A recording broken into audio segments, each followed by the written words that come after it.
दोस्तों नमस्कार। आप देख रहे हैं आरएमपी न्यूज। दोस्तों हमारे सामने एक स्थल दिखाई दे रहा है। हम यहाँ पर आज खड़े हैं। ये स्थान है दमदम, प्रतापगढ़, उत्तर प्रदेश में पड़ता है। ये स्थान जो जाना जाता है पड़ाइन दाई के नाम से, उनकी समाधि स्थल है।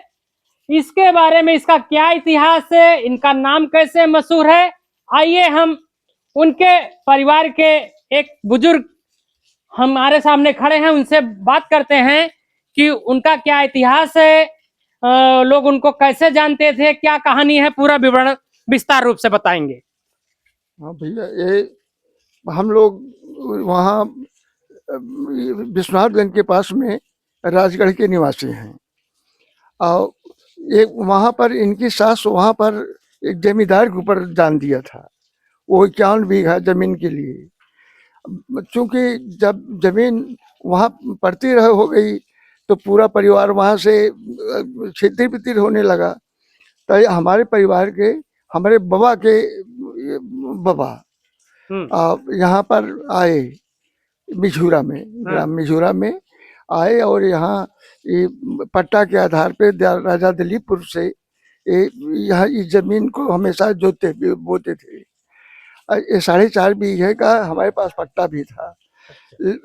उस समय में एक माता भी गौतम थे, यहीं दमदमई के निवासी हैं, बड़ूरा में रहते हैं।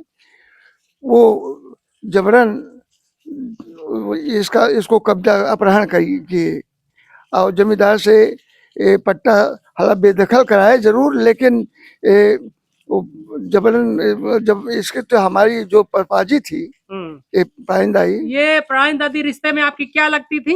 परपाजी थी। परपाजी थे जी हाँ। यानी आपके बाबा की आजी, बाबा की आजी। हाँ। मतलब ये 4-5 पीढ़ियां तो बीत चुकी होंगी। हमारे बाबा के पिताजी के नाम ठाकुर प्रसाद, ठाकुर प्रसाद के पिताजी के नाम रामधन, रामधन इनके लड़के हैं। अच्छा, मतलब रामधन जो हैं, हाँ, इनके लड़के हैं। पड़ाइन माई के रामधन लड़के हैं। हाँ।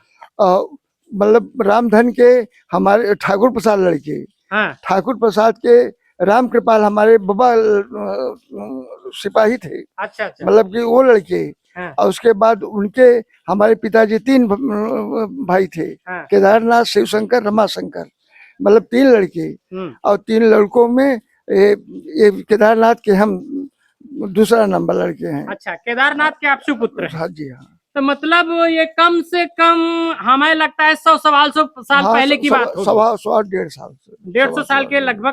हाँ, क्योंकि जब इतनी आप पीढ़ी गिना रहे हैं, तो 5वीं 6वीं पीढ़ी तो जाहिर सी बात है चल रही है। तो इतनी पुरानी कहानी है। जी हाँ। ये यहाँ पर जब इनको पता चला कि हमारी जमीन जबरदस्ती माता भीख जो है इसको मतलब पट्टा करा लिए हैं राजा साहब से, तो इन्होंने घर से आकर के इसी स्थान पर समाज मतलब लेट गई, आसन पे बैठी। अच्छा, कहने का मतलब यहाँ पे कोई कब्जा कर रहा था। वो माता भी पट्टा किए थे, कब्जा नहीं कर रहे थे। इसको मतलब कब्जा लेने के लिए पट्टा लिए थे। अच्छा, कब्जा लेने के लिए पट्टा करा लिए थे। लेकिन जब इनको जानकारी हुई तो यहाँ पर आकर के लगभग 20 दिन, हाँ, एक करवट लेटी रही, इनके शरीर में दीवार लग गए। बहुत क्षेत्रीय लोग इनको मनाए, यहाँ तक कि माता भीख कहा कि हम नहीं जोतेंगे पट्टा, भले हमारे नाम से, लेकिन ये यहीं पर समाधि ले लिए। मतलब कहने का मतलब अनशन पे बैठ गई और 15 से 20 दिन बीत गया, उनके शरीर में दीवार लग गए, लेकिन टस से मस नहीं, मतलब एक करवट लेट गई थी। और वहीं पर इनकी समाधि बन गई। मतलब यहीं पे अपने प्राणों का त्याग कर दिया। जी हाँ। इसका ये बाग जो है, ये बाबू भोला सिंह जिलेदार थे, यहाँ के दिल्लीपुर के करिंदा थे, उन्होंने लगवाया था। वो भी चौतरा बनवाए थे। कुछ बाकी इसका सौंदर्यीकरण जिनका जैसे भला होता है, कोई हनुमान जी की मूर्ति बनवा रहा है, कोई शंकर जी बनवा रहा है, मतलब कि सब करते हैं। ये धर्मशाला जो है, ये हमारा छोटा भाई, ये लोकल फंड ऑफिस में बाबू थे, वो रिटायर होकर के धर्मशाला वो बनवाए। और मतलब कि कुछ न कुछ यहाँ सब अनुदान देते हैं।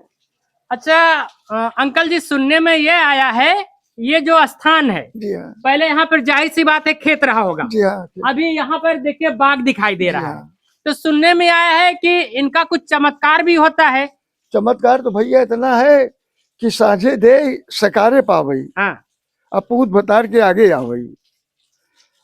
इनकी आज भी, पहले सुनने में नहीं, आज भी जो कोई अगर परीक्षा लेना चाहे तो यहाँ किसी भी प्रकार का नुकसान करके नहीं, वो बर्दाश्त नहीं कर सकती। मतलब यहाँ पर अगर इस संपत्ति को कोई नुकसान पहुंचाएगा तो जाहिर सी बात है उसका नुकसान होना शुरू हो जाएगा। जी हाँ, यही कहना जी, चाहते हैं जी। ना।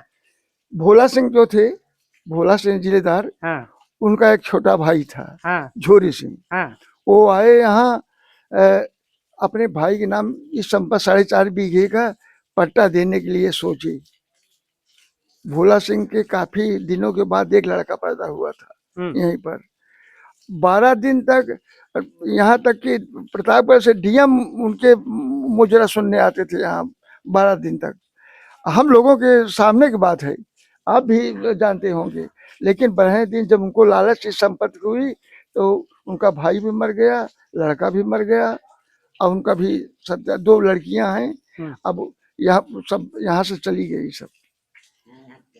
तो जाहिर सी बात है कि जब इतना चमत्कार है जी हाँ, तो आप लोगों की परिवार की रक्षा भी करने आती होंगी। बहुत भैया। जब ये मरते समय कहा था बाबा से, हमारे अपने लड़के से, हाँ, कि इसको गौ चरने के लिए हम जान दे रहे हैं, इस पर आप लोग आइएगा नहीं जब तक हम परमिशन नहीं देंगे। उसके बाद फिर जमीन हम आप लोगों को आजाद कर देंगे। इनकी कृपा से एक हमारे गांव में मिश्रा जी थे, उन्होंने 18 बीघा जमीन हमारे बड़े भाई को गोद लिया। एक हमारे यहाँ तिवारी जी थे, 21 बीघा 7 बीघा जमीन हमको वसीयत लिख दिया। मतलब कि सब इनकी कृपा से इतनी जमीन दे दिया इन्होंने कि अब क्या बताएं हम। मतलब देखा जाए तो पुराने समय से लेकर अभी तक देखा जाए तो होना आपका चाहिए। जी हाँ। लेकिन आप लोग इसका इस्तेमाल नहीं करते हैं भैया। यहाँ हम लोग इस डीह का पानी चूना नहीं खाते। ये शिव प्रसाद मौर्य जो हैं, ये भी खोज जोते थे। शिव बहादुर इनके पिताजी जोतते थे। यहाँ हमारे करकटेपुर में 16 बीघा जमीन है, लेकिन ये बेचारे कभी मूली उचार के ले जाते थे खलिहान वलिहान पे, तो कहते बाबा क्या करें, ये बहुत, हम लोग चूना नहीं खाते, आज भी चूना नहीं खाते।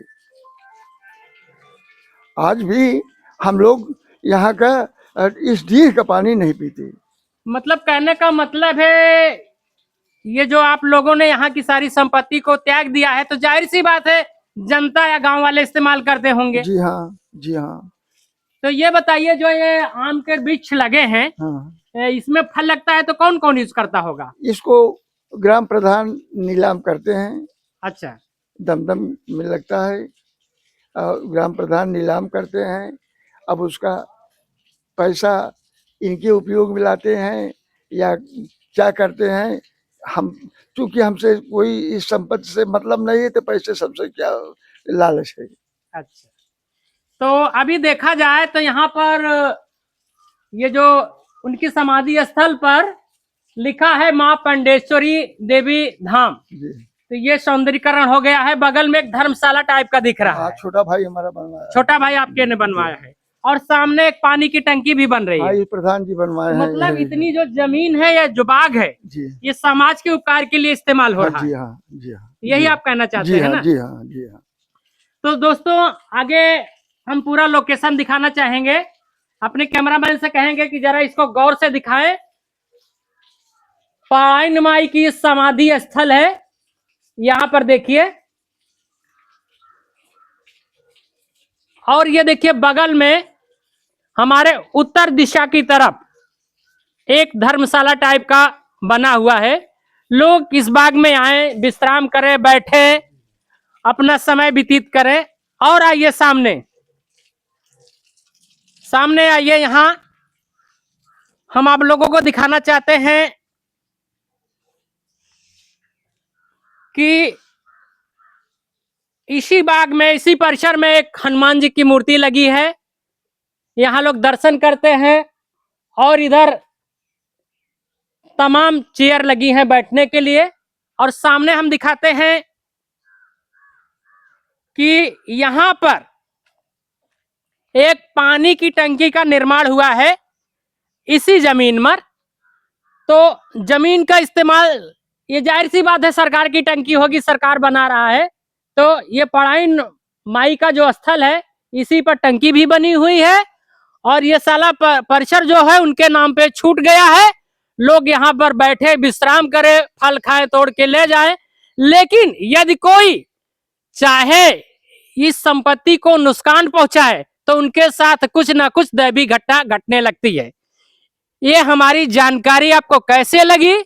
आप लोग पूरा वीडियो को देखिए और चैनल को शेयर और सब्सक्राइब करिए। तब तक के लिए धन्यवाद।